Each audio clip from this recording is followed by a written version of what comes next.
Después buon'ora boz und tot quistas scolaras e scolars in gira zuoz, con blusas blauas, col costum, con scellas e con jaislas e qua vuol dire beuna oz es Cialanda Marz. Benvenuti a nostra emissione live da venda zuoz. Nomo sai noz, la tradizione la più conciante del Grigion al resto della Svizzera e qua faccio oz con mia collega Romana Costa. Bonjour et bienvenue aussi à notre public de la Suisse romande. Nous sommes ici à Zurz, dans les Grisons en Engadine. Ici, on célèbre aujourd'hui la tradition du Cialanda Marz, une tradition très célèbre, très importante pour les enfants. C'est la journée la plus belle de toute l'année, avec plein d'émotions que vous pouvez maintenant découvrir en direct avec nous d'ici. Ja, herzlich willkommen auch den deutschsprachigen Zuschauerinnen und Zuschauern. Wenn es hier laut wird zwischen den Engadinerhäusern, dann heisst das eins, es ist Cialanda Marz. Wir senden live aus Zurz im Oberengadin und die Kinder hier, die vertreiben jedes Jahr zu dieser Zeit der Winter, so wie man es kennt vom Schellenursli aus dem weltbekannten Kinderbuch. Und das Highlight von dem Umzug, der schon seit heute Morgen losgegangen ist, das steht noch bevor, das können Sie jetzt live mitverfolgen. Buondì e anche benvenuti ai nostri spettatori e spettatrici della Svizzera italiana. Noi oggi siamo qua in questo bellissimo posto autentico in Engadina a Zurz e qua si festeggia oggi il Cialanda Marz.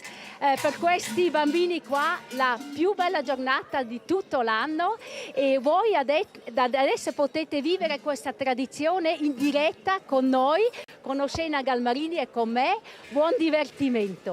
Ja, wir sind live auf dem Kanal von RTS, RSI, SRF und selbstverständlich auch RTR. Und Romana und ich machen das heute in allen 4 Landessprachen. Wir probieren es zumindest. Wir wollen genau grosse Emotionen transportieren und grosse Emotionen, eine grosse Vorfreude haben all die Kinder schon seit Tagen, schon seit Wochen. Einer von ihnen ist der Viertklässler, der Enrico Gadola. Ihn haben wir besucht vor ein paar Tagen, um zu schauen, wie er sich eigentlich auf diesen grossen Tag hier vorbereitet. Diese rote Zipfelmütze und die blaue Hirtenkutte, das ist quasi die Uniform für den großen Tag. Heute, am Cialanda Marz, vertreiben die Kinder nämlich symbolisch die bösen Geister des Winters. Il Cialanda Marz, un'usenza veglia da primavera, cos prepara Enrico per il grand dì. Ici, tôt le matin, Enrico se prépare pour son grand jour.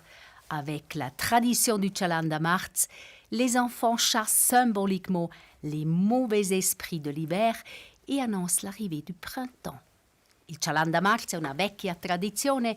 Enrico si mette il suo costume per questa giornata speciale e prende il suo grande campanaccio e parte al corteggio del Cialanda Marz. Ja, da reihen sich die Kinder nach Grösse auf und der Enrico Gadola, der ist jetzt hier bei mir. Enrico, hast du insomma durch mein Bein avanti questo grandi. Sì. Top, non? Du singst in einem italienischen Chor, das heisst, singen fällt dir mega einfach heute. Ja. Was ist denn dein Lieblingslied? Alle sind meine Lieblingslieder. Alle Lieder sind Lieblingslieder. Schauen wir vielleicht hier nach Mossignada. C'è per una scella? Una scella? Sai quando greve ce l'hai? No, non so. C'è il più bello del Cialanda Marz? Per Gesle, so c'è qualcosa. Quando dine da va tutto. Und die allergrößte Glocke, die trägt dieses Jahr, und das ist eine riesen Ehre, der Alfonso Santos Coelho, 8-Klässler, gell? Ich habe gehört, la plumpa, quella è 20 kg. Tu non qua Fin 20 circa. E più porta quella fin già da spiazzo, Bruno Mossignada. Come funziona qua da portare una grande plumpa? Il buon è che questo è grosso, poi quanto più stil c'è questo, più meglio fa quella rein. Quisca. Più stil c'è questo, più meglio fa quella rein. E quisca, giuda, c'è in un tutto sulla rein, ma un po' sulla schulter, sulla spedle. C'è il più bello del Cialanda Marz da poter portare una grande scella? Il più bello del Cialanda Marz è il tempo comunale con mie sveglie scolari, so c'è da classe. E il bello è poter pigliare questa plumpa è semplicemente il privilegio di essere uno degli unici che ci portano. Un grande Privileg, ci Paese Blair, ein grosses Privileg, um so eine Glocke zu tragen. Und jetzt traue ich mich hier reinzwängen, weil das sind alles die Chefinnen und Chefs von Celanda Marz. Vielleicht darf ich da noch schnell eine Frage stellen. Ches, was Job ist? Ma in sé organisiert tutto e c'è il sotto Sterne, sai? Und wie läuft es heute? Sehr gut. Immer Power, immer gut. Und jetzt gibt es ein Kommando von euch, oder? Wie tönt das? C'è? Das Kommando, das ihr jetzt gebt, wie tönt das? Steller.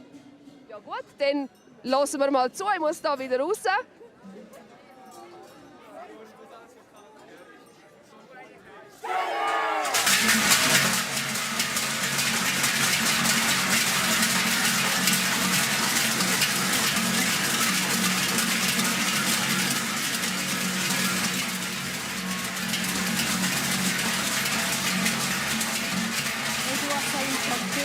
Rumenza, ci siamo, si parte, c'est parti und los geht's. Die Kinder gehen nun in die Häuser rund um den Dorfplatz.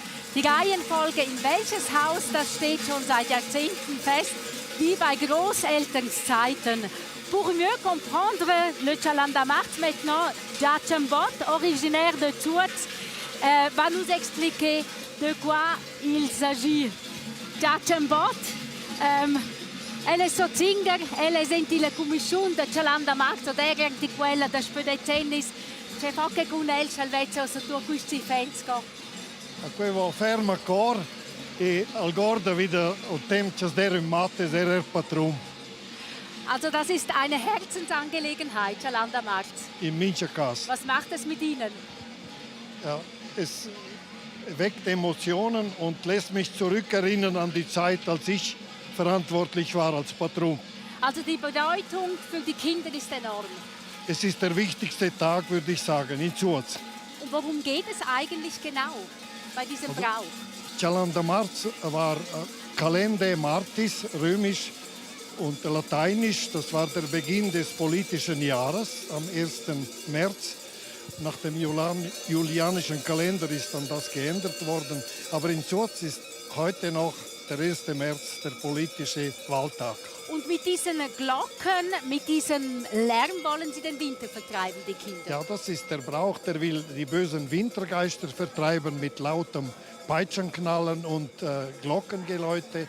Und es ist auch ein Fruchtbarkeitsritual. An der Probe umkreisen sie die Brunnen und das ist ja für die Fruchtbarkeit sehr gut. Also für die Fruchtbarkeit des Wassers, das man im Winter abgeschalten hat und dann wieder im Frühling anstellt. Das Wasser, das kommt, dass alle, die Tiere, die Leute quasi... Für die Tiere, für nährt. die Gärten, für die Wiesen, Ja, für die Menschheit, für Fruchtbarkeit. alle. Sehr schön. Jetzt haben wir die Kinder gesehen, in einer Reihenfolge hochzugehen. Gibt es da Regeln? Wer vorne steht, wer hinten ist? Es gibt genaue Regeln. Die Ältesten, die meistens auch die größten Glocken tragen, die sind zuvorderst und zuhinterst werden die Glocken immer kleiner und zuhinterst sind dann die ganz kleinen, die Kälber sozusagen. Jachambot, vous dites, les enfants vont de maison en maison depuis hier matin pour chasser l'hiver avec le bruit des cloches. Elles chantent des chansons, ils annoncent le printemps, ils symbolisent un troupeau des vaches. Les élèves plus âgés sont devant, les autres derrière. Donc le Chalanda Marz, c'est une fête de ces villages. C'est la fête la plus importante pour tout le village à Zurz. Et les plus anciens sont les Armaïs.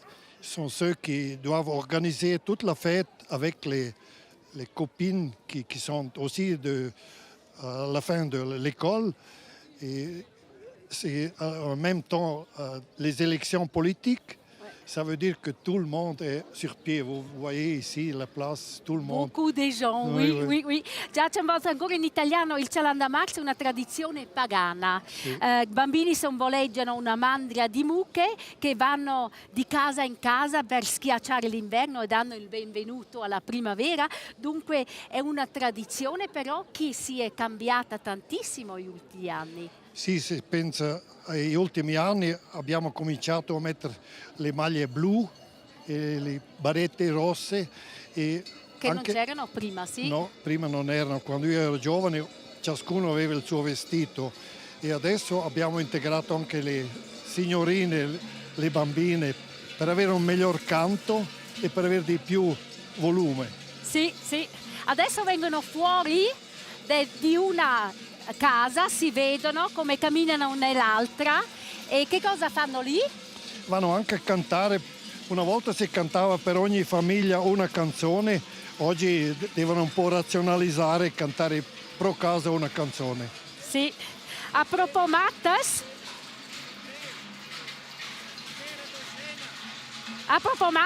tu és in più l'ultimo comune in Engadina che integrò las matas in Chalanda Marz e che era in 3 anni.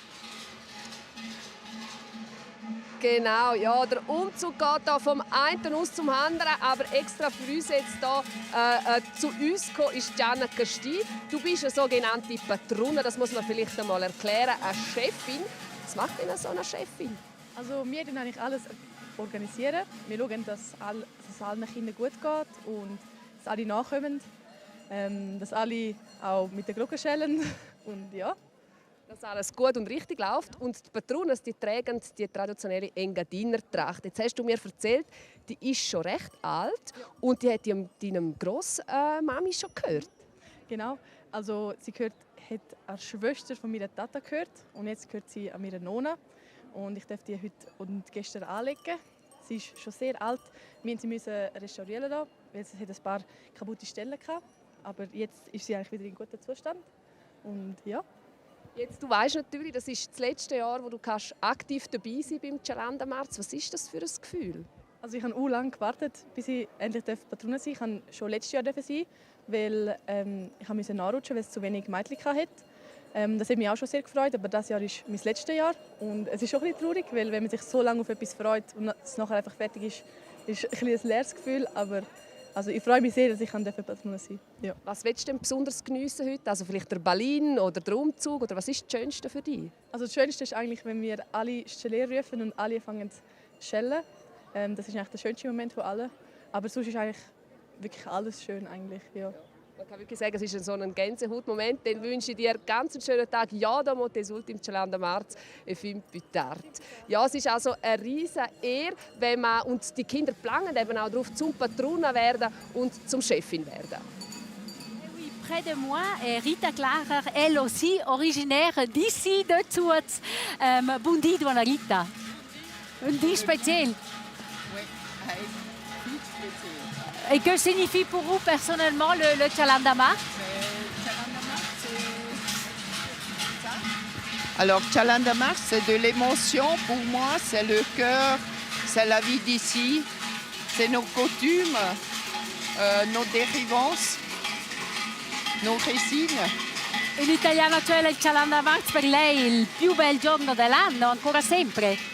Sempre, da piccola su Chalanda Marz è tanto emozione, è la lingua, è nostre tradizioni.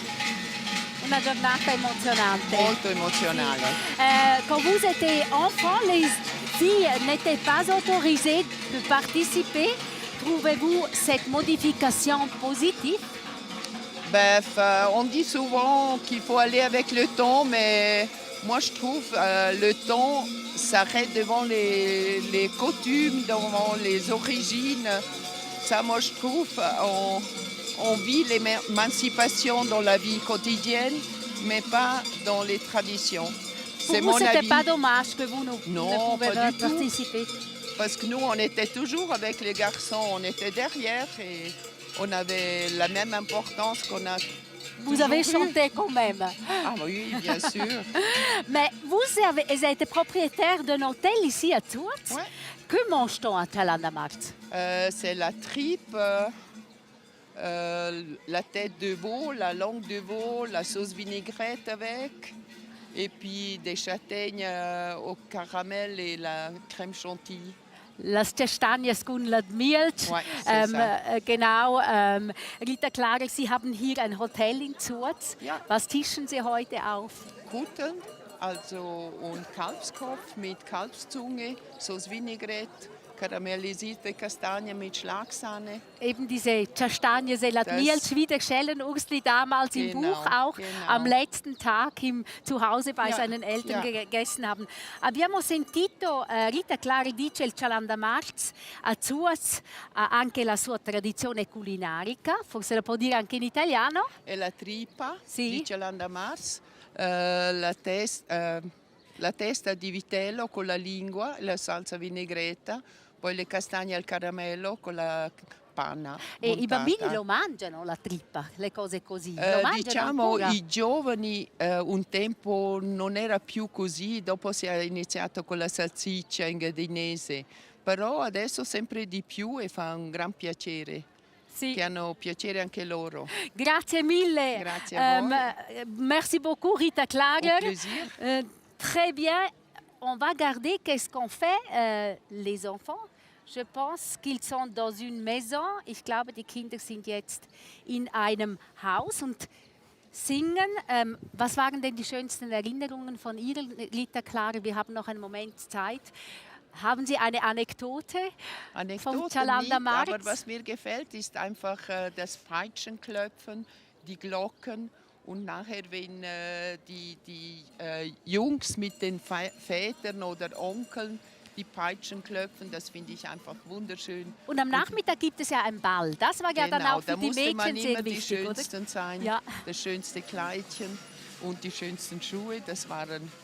Eine Aufregung. Das war die große Aufregung und die Haare machen und einfach das schönste Mädchen zu sein, damit alle Jungs mit einem tanzen. Und da hat sich auch manch ein Paar gebildet im Dorf. Das weiß ich nicht, aber Schmusepärchen. Sehr schön. Sie werden heute das Hotel voll haben mit Gästen, die So Gott will, ja. diese traditionellen Speisen essen. Ja. Sie selbst haben das auch noch gerne? Oh ja, ich liebe es. Ich freue mich immer. Was singen denn eigentlich die Kinder jetzt? Was für Lieder können Sie da noch mitsingen? Ja, sicher. Ja. Ja, ja. Zum ja, ja. Beispiel? Ja, alles. Dunusvel, Cialandamarz, Cialandavril. Ach, Arrivé das Primavera. Das sind alles so Frühlingslieder. Ja, ja, Ja. Das ist ein Stück Nostalgie, könnte man das so sagen? Ja, das ist Herz. Das geht unter die Haut. Das tut der Seele gut. Darf ich nochmals nachfragen, Sie als Mädchen konnten beim Umzug nicht offiziell mit dabei sein. Aber wir waren immer dabei, hinten. Ja, ja. Also Das ist- für man Sie ist hätte es doch- das nicht gebraucht, diese Änderung? Nein, ich finde es schade, wenn man Bräuche ändert. Das hat nichts mit Emanzipation zu tun. Das ist ein Brauch. Super, danke, herzlichen Dank, Rita Klager. Danke. Jetzt kommen die Kinder aus dem Haus heraus und sie spazieren jetzt über den Dorfplatz. Der Dorfplatz übrigens, die Häuser um den Dorfplatz, alle um ca. 1900, was sage ich, 1500 erbaut natürlich, also alles noch sehr authentisch. Die Kinder, die gehen jetzt in ein ehrwürdiges Patrizierhaus in die Chiesa Planta und werden dort drin auch die bösen Geister vertreiben, Lärm machen und die Lieder singen. Oshena, ich frage mal, ist sie schon drin? Hörst du mich, Oshena, bist du schon drin? Also fans quasi van amo ein. Ed è spät finché tutti i fans van stellant in la Casa Planta. Genau. Und als letztes dürfen wir dann auch rein da in die Chiesa Planta. Das wird pumpenvoll da drinnen, von klein bis gross. Und die Chefinnen und Chefs, Patronen und Patronen, die schauen natürlich, dass da alle an der richtigen Platz sind. Und wie kann es auch anders sein, wenn alle da Glocken tragen? Man könnte sagen, der Ordnungskörper gehören da daheim. Die Kinder da, die stellen sich jetzt auf. Alle an der richtigen Ort. Nachher wird nämlich noch gesungen da drinnen. Und es ist grossartig. Und ich versuche mich da durchzudrängen, zum Franco Steger bin ich froh, können wir jetzt miteinander schwätzen. Genau. Ja, man sieht, wenn man hier raufschaut, bei der Stege, zuoberst oben, es ist alles pumpenvoll da drin. Die Leute sind bereit zum Singen. Und du, Franco Steger, tu és il chef, tu das schon sempre tun. Come funziona qua precis? Also è qua un piccolo speak, noi ci sono sulle canzoni e dal tum ci sta dirent. E loro è qua c'è un teil che pos dirent il tum e loro dirige. Also das hast du richtig müssen lernen, oder? Ja, zum Teil. Ja. Jetzt seit 3 Jahren sind die Mädchen ja auch dabei. Wie findest du, wie tönt es jetzt mit den Mädchen zusammen? Also am Gesang hat es sicher gut getan. Und sonst ja, auch viele Leute mit viel mehr Schellen. Ja, also mehr Stimmen, mehr Mädchen, die hier dabei sind. Und jetzt, wie viele Lieder müsst ihr eigentlich alle können? Wir müssen alle Lieder können. Aber also, wie viele sind das? Es sind genau 9. Und ja, pro Haus sind es immer 2. Was ist das beste, das schönste Lied von Cialanda Marz? Was ist dein Lieblingslied? Ich habe kein Lieblingslied, je nachdem, welches am besten tönt. Aber, ja. Und jetzt dürfen wir ja in 2 Lieder reinhören. Welche 2 sind das? Das erste wird «Wieder schon Primavera» sein. Und das zweite «Il Prims Marz». Ja, dann wollen wir doch reinhören, wie das tönt hier drinnen in der Chiesa Planta. «Wieder schon Primavera».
Was passiert mit Ihnen, wenn Sie da Ihre Jugend sehen, wenn die da so den Winter austreiben?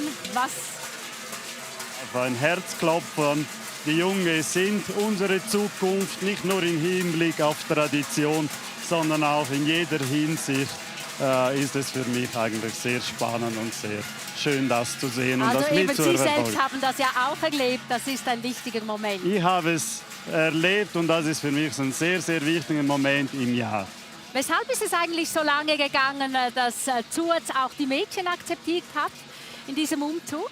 Ja, eigentlich, das Hauptthema war die Rolle der Knaben im gesamten Brauch oder die Rollen der Knaben, die waren einerseits auch für die Musterung der jungen Soldaten und Söldner da. Also ein Zeichen von Stärke. Ein Zeichen von Stärke. Und dann passen die Mädchen nicht hinein, oder? Ja, nein, nicht unbedingt. Die Mädchen passen im Grunde nicht nicht in dem Rahmen, aber es war eigentlich schwierig, die Mädchen in der Tradition einzupassen, weil diese Stärke, wo die Männer, die Jugendlichen gezeigt haben, denen schwierig, das einzupassen. Aber jetzt haben Sie das seit 3 Jahren eingefügt, jetzt passt das eigentlich allen, gehört das dazu. Ja, es gehört dazu. Wir haben eigentlich für die Mädchen eine Rolle gefunden im Chalanda Marz und das war sehr schwierig in dieser Tradition,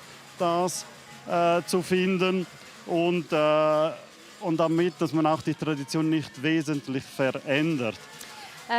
In italiano forse ancora una domanda, il Chalanda Marz viene celebrato un po' simile in tutti i villaggi qua in Engadina o ci sono anche delle differenze? Ci sono leggermente differenze tra villaggio e villaggio e si vede in Engadina Alto. Le Chalanda Marz est célébré de manière légèrement différente dans chaque village. Le chant et les mélodies varient un peu. Certains portent des costumes rouges et sont décorés des roses en papier, mais le principe reste le même, chasser l'hiver. Scegliere l'inverno è l'importante. Questo è un tema principale, scegliere l'inverno, perché la festa del Chalanda Marz è una festa molto importante. Ci porta giasts. Ci porta giasts, aber giasts turismo indigens, scucci Svezia cosa in Platz, indigens ci sumies per lavoro in Ort Paiais o Ordal Centungasciu Orda Nossa Valeda e tornano al Prinz Master Ciocco, da nus per festeggiare questa bella festa. Genau, es sind jetzt also ganz viele Leute auf dem Platz versammelt, Touristen, aber auch Heimweh-Engadinerinnen und Engadiner. Und Oshena, sie ist da mittendrin. Mal schauen, ob sie so eine nostalgische Engadiner-Gruppe findet. Ja, von diesen Nostalgikerinnen und Nostalgikern hat es ganz einen Haufen. Also man sieht, wie viele Leute, was für Massen das anzieht, das Chalanda Marz. Und ich habe hier ein Grüppli von Heimweh-Engadinerinnen und Engadiner, sogar aus Schweden angereist, habe ich gehört. Ja, genau. Seit 5-6 Jahren komme ich jedes Jahr wieder zurück zum Chalanda Marz mit der Familie. For you, it's a new tradition. You are from Sweden. What did you think about it when you saw it the first time? I think it's really awesome. We don't have anything like this in Sweden. Also sie sagt, sie findet es grossartig und so etwas gäbe es in Schweden nicht. Ella torna ad una der Cès, che sciuda su qua, torna ad una der Cès per Cès. C'è per un sentimento di tornare qui per Chalanda Marz? Un sentimento essere da Cesa, perciò es vezza d'una tutta la iet, perché tutti gers ci vengono qui di, es fa festa ensemble, la tradizione. Hey. Und das Bück und Scheins dazu zu spoiadire Rico Falerci torna mincha orn oder mincha fidefna al Chalanda Marz, Chalale perché torna stu contes ufans qui. Questo è un po' di nostalgia da una parte, ma dall'altra parte è un po' una prospettiva del futuro, da dire che una buona evento, che la gioventù fa un evento questa usenza e che noi si pensa per nostra scuola osservare e vivere il Chalanda Marz proprio a Zuz in abito turistico per me è più importante. Jetzt für die das vielleicht nicht verstehen können, dass man extra hier ankommt für das Chalanda Marz, wieso kommen auch Sie immer wieder zurück? Perché da questo Chalanda Marz è scuola su Romanzi. E questa è la tradizione rumänska, che sono cresciuti qua, e qua a scuola, e fatto tutto il resto con il Chalanda Marz. E loro imprendono conoscere il nuovo liet e in posto di incontrare altre liet più zingere. e questo per me è più importante, mi chance mi fa. Es ist eben die Tradition, die auch die Leute wieder zusammenbringt, wo man wieder Leute sieht, die man vielleicht schon lange nicht mehr gesehen hat. Und das ist natürlich auch etwas Schönes, was hier zelebriert wird. Also man sieht, es hat sehr viele Leute, Engadinerinnen, Engadiner, die weg wohnen und zurückkommen am Cialanda Markt. Im Romanischen hat man dafür auch einen Ausdruck. In Crescentum heißt das also Heimweh. Il semble y avoir beaucoup d'Engadinoises nostalgiques dans le public. En revanche, il existe un terme in Crescentum. Et Aïta Bott, bonjour Aïta. Vous êtes une de celles qui sont parties et qui sont revenues. Vous avez vécu plusieurs années à Lausanne, mais vous résidez maintenant de nouveau à Zuoz. C'était aussi la In Crescentum qui a porté vous à Zuoz. Pas forcément, non. J'étais venue pour le travail et j'ai rencontré mon mari qui avait déjà son bureau ici. C'est pour cela que je suis revenue à Mais c'est Zuoz. beau d'être ici de nouveau. Je suis très contente maintenant. Que signifie le Cialanda Markt pour vous? C'est un moment spécial de l'année où on célèbre le retour du printemps. Et c'est beaucoup de joie parce que l'hiver, c'est long, c'est lourd, il fait froid très longtemps et on est content quand ça revient. Ouais. On se réjouit, on Ouais, est ouais. juste content. Et maintenant, les enfants, ils chantent. De quoi chantent-ils? De quoi s'agit-il? C'est des chansons traditionnelles, c'est pour dire bonjour au printemps. Justement, ce que je viens d'expliquer, on se réjouit que les fleurs commencent à pousser. Che cosa cantano? Che cosa cantano? Posso per la gente che parla in italiano? Sì, adesso devo sentire qual è la canzone. Ma in generale sì, in la generale primavera, sono, no? sì, sono le canzoni sole. sulla primavera, i fiori che iniziano a fiorire da nuovo e si è contento che torna il caldo, che è finito il freddo. Hören wir ein bisschen rein?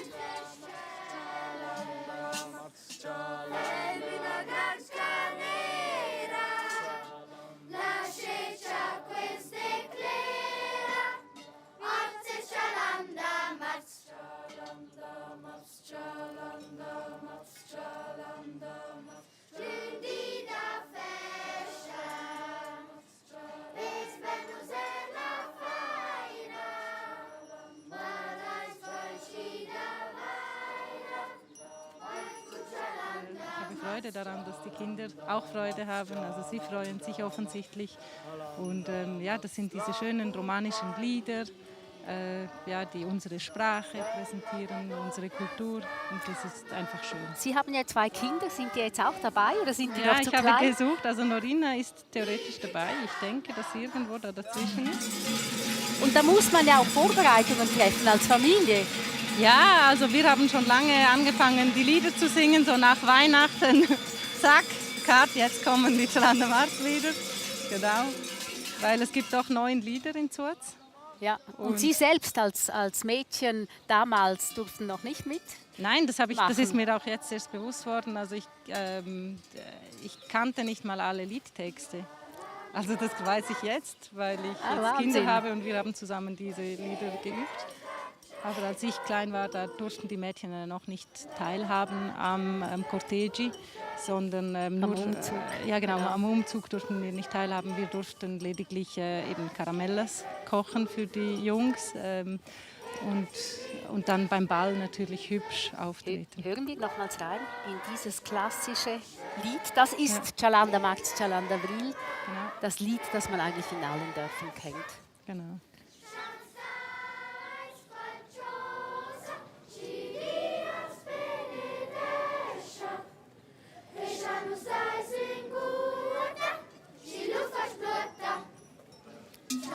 Ja, es tönt schön mit den Mädchen. Sehr schön, ja genau. Es hat ein anderes Volumen als früher. Das ist sicher der große Vorteil davon, dass die Mädchen jetzt endlich auch dabei sein dürfen.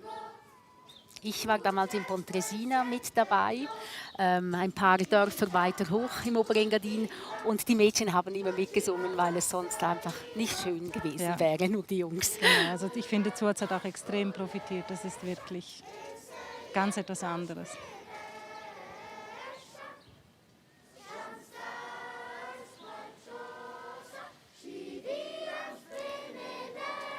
Haben Sie noch eine spezielle Anekdote von früher?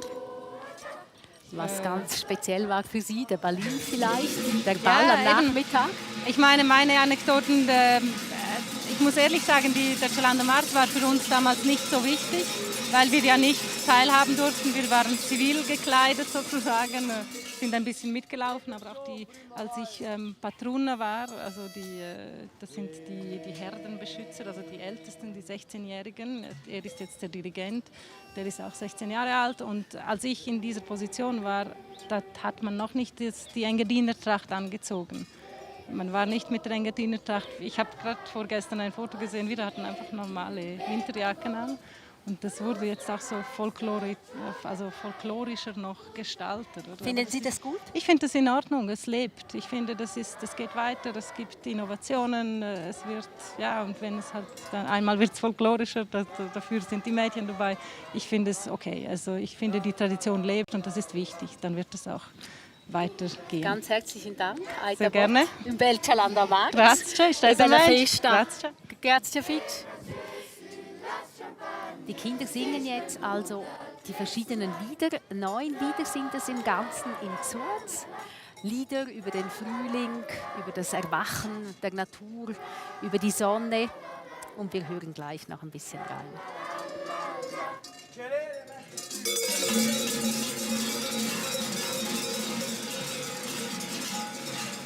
Ferrari.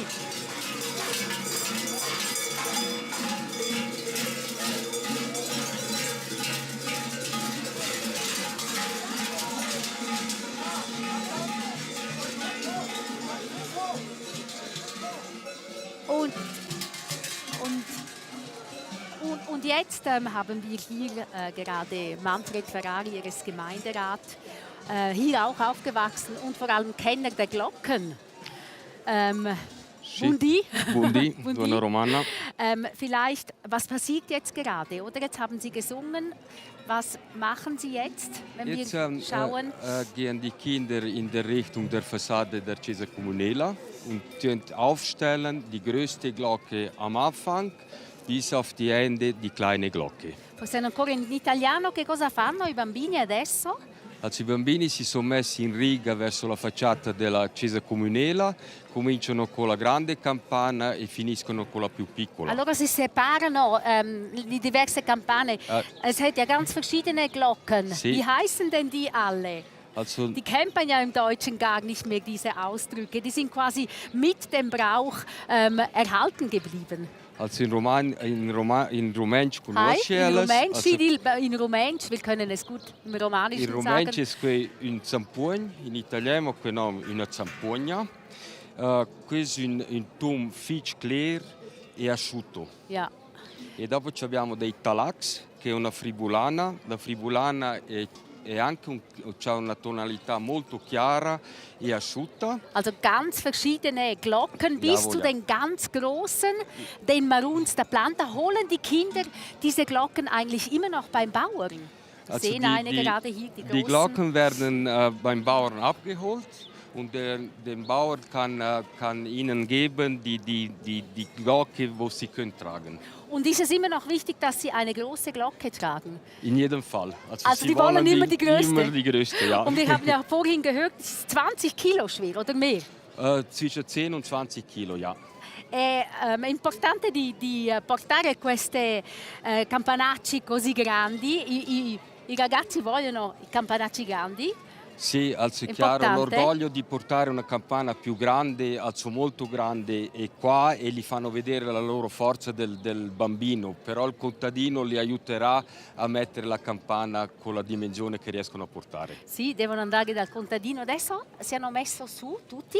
Che cosa fanno adesso? Adesso i patrums cominceranno a far suonare le campane, vuol dire che magari cominceranno con i marums e le campane della Chiesa Una Planta. Dimostrazione, Una dimostrazione dire, del sì. suono della campana. Also eine Demonstration jetzt der verschiedenen Glocken. Ja. Wir werden die kennenlernen. Eben diese Glocken, le campane non si conoscono neanche più i nomi, neanche in italiano, non so in tedesco, io non li conosco più. Sono come conservati in questa tradizione del Cialanda Marz. In ogni caso, per in italiano le campane ho dovuto andare a ricercare nel nord Italia da sì, certi sì. contadini, ma quello che voglio dirti, noi abbiamo una delle più belle campane che viene forse dimostrata solo una o due campanelle, quella è la Brunzina. La piccola, quella è molto pesante ma ha un tono bellissimo, quella è la regina delle campane. Ah, la più piccola è la regina, Una no? Quella più piccole, grande. ma è la più pesante. Also die kleinste Glocke, die Brunzina, ist, hat mir gerade gesagt, der Christian Ferrari, ist eigentlich die Königin unter den Glocken, auch wenn alle Jungs nach wie vor, es sind vor allem die Jungs, die die Glocken tragen wollen. Oder die Mädchen tragen auch Glocken? Selbstverständlich, auch sie tragen die Glocke. Auch große? Eher kleiner und nicht so schwer. Eben, die sind 25, 20, 20, 25 Kili. Sì. Pesano. Jetzt ist es eine Demonstration dieser Glocken. Und es ist auch ein bisschen nach Alter, oder? Welche Glocke man wann trägt. Und das ist natürlich dann der Stolz, wenn man am Schluss richtig, ja. der Schulzeit eigentlich die große Glocke tragen kann und bestimmen kann. Also wenn man sieht, die große Glocke, wo der letzte oder der größte Bube trägt, das ist vielleicht das letzte Mal, dass er die Glocke trägt und nächstes Jahr ist er Patron und kann keine Glocke mehr tragen. E cosa simboleggiano i campanacci in questa tradizione? I campanacci fanno scappare l'inverno, gli spiriti cattivi e fanno vedere la forza di un comune, di una tradizione che ha molto forza. Also quasi die Glocken auch als Symbol, laut, lärmig, aber auch Stärke. Und jetzt werden wahrscheinlich die Patruns, eben die Ältesten, sagen, welche Glocken zuerst schellen sollen. Schauen wir das gerade mal an, oder? Sì, certo, questo adesso dobbiamo aspettare un attimino perché tutti devono essere ben in linea e al giusto posto, questo è molto importante. E loro decidono insieme lì Insieme sopra. gridano dopo quale campana che deve suonare. Sì, sì. Adesso. Dobbiamo aspettare un attimino, però tu vedi che orgoglio che hanno questi bambini e che emozione che ho anch'io a essere qua e vederlo. Incredibile, come? Batte il cuore, una bellissima cosa. Les enfants présentent les différentes cloches. En revanche, nous connaissons encore tous les noms. Zampuans, Talax, Celles, Plumpas, Maruns et Brunzinas. Il remonte à une autre époque, lorsque les habitants de l'Engadine étaient encore patients. Adesso sono tutti i campanacci che fanno suonare, tutti, dal più grande Tuots. Hanno detto tutti, alle, Tuots heißt alle, genau. Das ist so das Finale. Jetzt entscheiden sie welche. Adesso fanno vedere i marums di Planta. Se vedi, loro non suonano, non hanno più una tonalità così bella perché queste campane ci avranno di più di 100 anni. È una tradizione che la casa Planta le dà fuori per il Cialanda Marz. Adesso non ho sentito quello che penso. Sì, questi qua sono anche marum più piccoli di Planta, anche sono vecchie, non hanno più così un buon bel suono. Diese Patrizierfamilie Planta, die auch Bauernwagen, die geben dann die Glocken raus. Das sind jetzt die Maruns, Adesso die vengono il normalen. marum, oder? Sie gehen jetzt eigentlich tutti insieme. der Größe nach. Il grande è una campana molto leggera, ma di dimensione grandissima, non pesa così tanto di quello che sembra. Das sind alles Maruns von der Gattung her. Adesso i marums di Planta ancora una volta. Nochmals die Maruns der Planta, das sind zwei spezielle. Sie gehen wirklich der Reihe nach durch, ja, von der Größe her.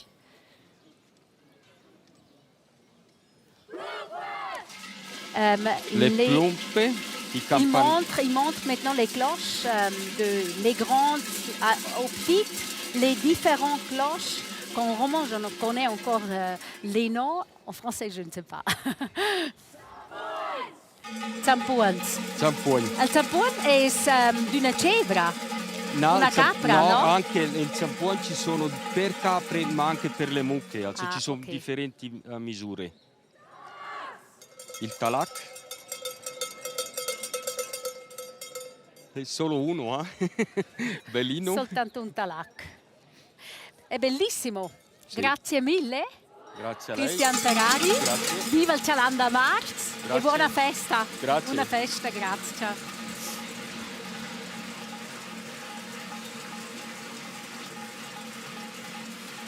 Jetzt sind wieder alle zusammen am Schellen. Das ist eigentlich das große Finale, dieses Demonstrieren dieser Glocken, dieser verschiedenen Gattungen von Glocken. Den Winter nochmals richtig austreiben. Und jetzt kommt schon mein nächster Gast, der Spezialist für die Peitschen.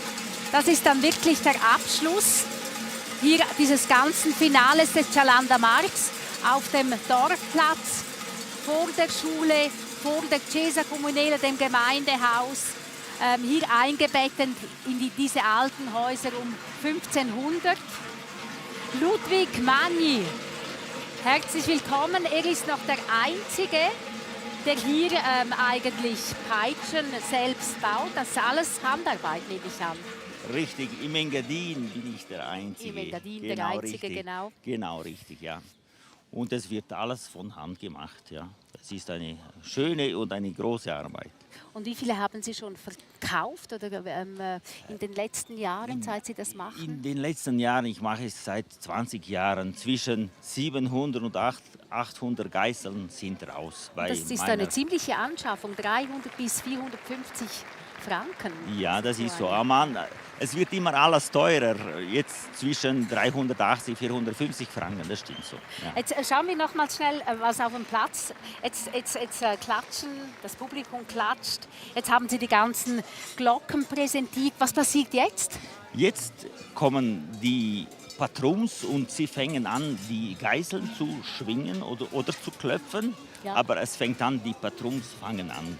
Also das sind die Ältesten? Richtig, das sind die Ältesten. Das ist auch wieder das Privileg von den Schulabgängen eigentlich. Jawohl, genau, richtig, ja. genau. Ja. Ja. Jetzt fangen sie an, das ist... Facciamo forse in italiano. Lei è l'ultimo in Engadina che fa ancora queste fruste. Lei ha portato una frusta qua? Sì, giusto. Fatto tutto a mano, È fatto tutto a mano, sono proprio un bel lavoro. Guardiamo un po'. Adesso sì. È difficile. È difficile, si deve cominciare da bambino perché è una tecnica e non è solo forza. Also es ist Technik. Es ist nicht einfach. Es sieht einfach aus. Es sieht sehr einfach aus, aber es ist die Technik. Und dann, wenn jemand die Technik hat, brauchen wir auch nicht große Kraft. Und wie machen Sie es? Was finden Sie so als Experte? Ich sage eigentlich traumhaft, weil das sind wirklich Patrons, die schon mit 5 Jahren angefangen haben, die Geißel zu schlagen und zu klopfen. Und darum, das ist das Resultat. Traumhaft. Und das gehört natürlich zum Vertreiben des Winters mit der Geisel, auch ein bäuerliches Element eigentlich aus anderer Seite. Und Oshena, Sie sitzt jetzt auf dem Platz, ich übergebe gleich ihr. Ja, da werden die Peitschen geknallt, von gross bis klein. Die Kleinen müssen noch ein bisschen warten. Und auch die Mädchen knallen selbstverständlich Peitschen knallen. Jetzt ist das selbstverständlich, aber vor 3 Jahren war Mia Sonder die allererste, die das machen durfte. Wie war das damals, vor 3 Jahren? Jetzt machst du ja eine Lehre als Schreinerin. Genau. Ja, es war schon sehr speziell, dass wir das machen konnten und dass sie mit der Tracht noch Geißeln klopfen und ja. Also was war denn so speziell? Ja, es war halt einfach immer... Also ich wollte schon als kleines Mädchen immer mitmachen, aber das habe ich nie dürfen. Und jetzt, wo ich das machen durfte, ist halt wie so ein bisschen ein Traum, der in Erfüllung gegangen ist. Also es war schon cool. Und der Traum, der in Erfüllung gegangen ist, das sieht man auch im Video, das wir gemacht haben, damals vor 3 Jahren.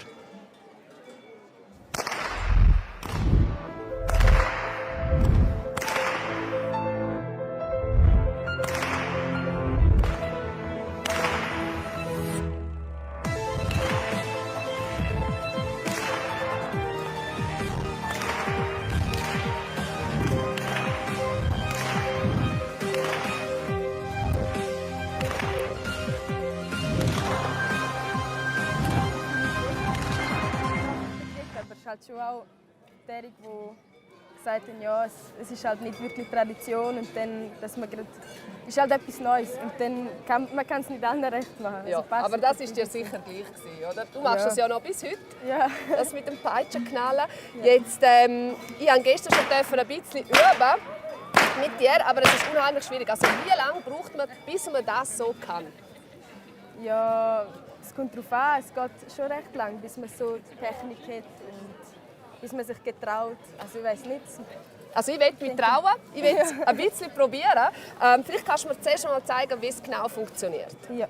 Das ist ja deine eigene Peitsche, die du selber für dich hast. Und das ist auch immer etwas Spezielles, die eigene Peitsche. Die ist so ein bisschen heilig, die gibt man wahrscheinlich auch nicht so gerne aus der Hand, aber ich darf es nachher ausprobieren. Ja. Wir schauen dir zuerst kurz zu, wie das aussieht und ich versuche, mir zu merken, wie das funktioniert. Vielleicht kannst du auch ein bisschen erklären, was du genau machst. Ja, ist gut. Es sieht sehr cool aus. Hi. Ja, aber man hier das auch. wird da schon richtig angeführt. Die kennt man natürlich, Mia.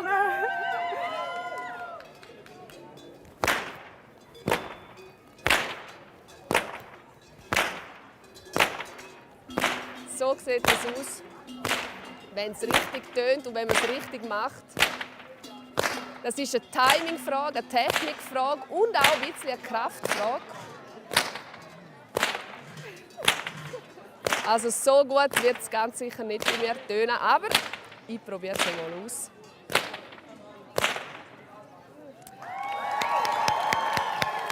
Ganz großen Applaus für mich. Und jetzt, okay. Wie soll ich anfangen? Wie soll ich es machen am besten? Ja, also jetzt siehst du zum Beispiel auch hier, Team. Zuerst schön die Geißel über den Kopf drehen lassen. So um deinen Körper herum. So, ja, okay. Und dann, wenn du da den Stiel so vor dir hast, dann mit viel Schwungzug, dann musst du warten, bis die da einmal um deinen Kopf ist. Ja. Wenn sie vor dir ist und von dieser Seite dann kommt, ziehst du zurück auf die andere Seite. Ich probiere es einfach einmal. Eben, gestern schon ein bisschen gut, aber...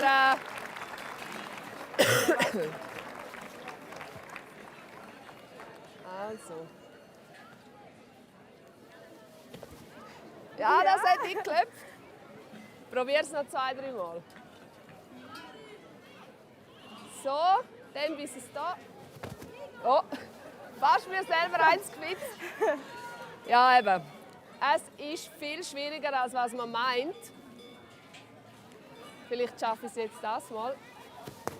Ah, ein bisschen, ganz ein bisschen. Ja, ich muss da definitiv noch länger üben, bis das geht. Und Ihnen allen wünsche ich Viva ed un bel Cialanda Marz.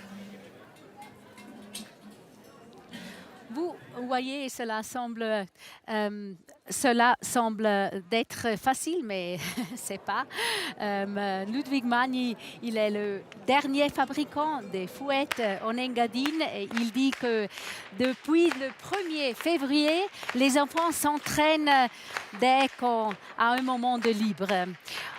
Ja, Ludwig Magni, dass jetzt die Mädchen auch die Geißel schlagen. Was macht das mit Ihnen? Finden Sie das gut?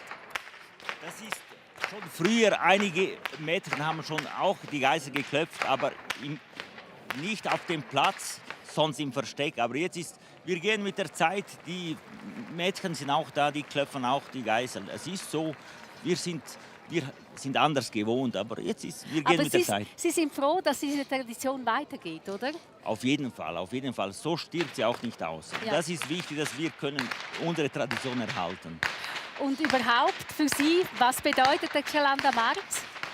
Das ist unsere Tradition, unsere Heimat, unsere Jugend, das ist alles. Das ist bei uns, das gehört im Herzen, Cialanda Marz. Da verdrückt man auch manchmal eine Träne. Ich sehe es in Ihren Augen. Sehr emotionale Momente, laute Momente. Wahnsinnig, wie die da die Geisel klopfen, diese jungen Leute. Scucci schloppen, quistas geisles incredibile propcia. Moments plein d'emozione.